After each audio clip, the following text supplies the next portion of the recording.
Johar, hello গাতেকো। আজকে একটা দারুণ হাই প্রোটিন রেসিপি নিয়ে এসেছি, ব্রেকফাস্ট রেসিপি।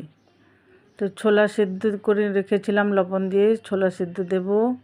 আলু সেদ্ধ করে রেখেছি, আলু কেটে নিয়েছি সেদ্ধ করে, আলু দেব। এবার এতে দেব লঙ্কা কুচি, দেব ধনে পাতা কুচি।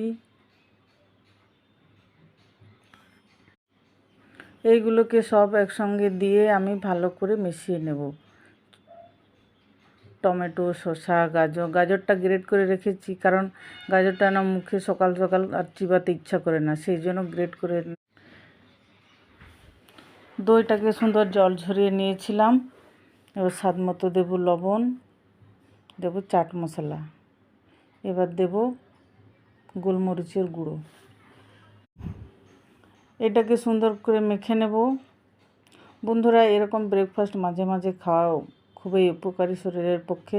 যদি সময় থাকে সকাল সকাল একটু বানিয়ে নেবেন। আগের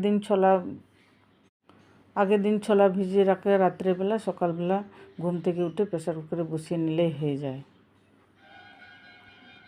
ডিমের পোচ বানিয়ে নেব। কড়াইয়ের এক সাইডটা একদিকে নিচু আছে, আমি ডিম ঢালছি আর এক সাইডে গড়িয়ে পড়ছে, মাঝখানে আর থাকছে না। যাই হোক, আর একটা বানিয়ে নেব। আস্তে করে ঢালছি তবু ওই থেকে গড়িয়ে পড়ছে, ডিমটা আর থাকতেই চাইছে না প্যানের মধ্যে। যাই হোক, এটা চাট মশলা দিয়ে করে নেব। চাট মশলাতে অলরেডি লবণ দেওয়াই থাকে বেশি, সেই জন্য আর লবণটা দিতে হয় না। সুন্দর হয়ে গেছে, এবার নামিয়ে নেব। এরকম আপনারা সেদ্ধ ডিমও দিতে পারেন, একটু হাফ বয়েল করে বা ফুল বয়েল করেও দিতে পারেন। যেভাবে খেতে পারবেন সেইভাবেই দিবেন।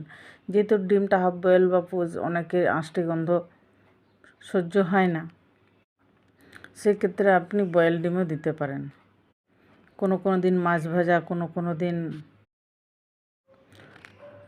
দিন চিকেন গ্রিল করে দিতে পারেন, রোস্ট করে দিতে পারেন এক পিস। ফ্রুট স্যালাড রেখেছি, এদিকে 4-5 রকম ফ্রুটস কেটেও স্যালাড বানিয়ে দিতে পারেন। রেডি হয়ে গেছে বন্ধু আমার high protein breakfast. Thank you.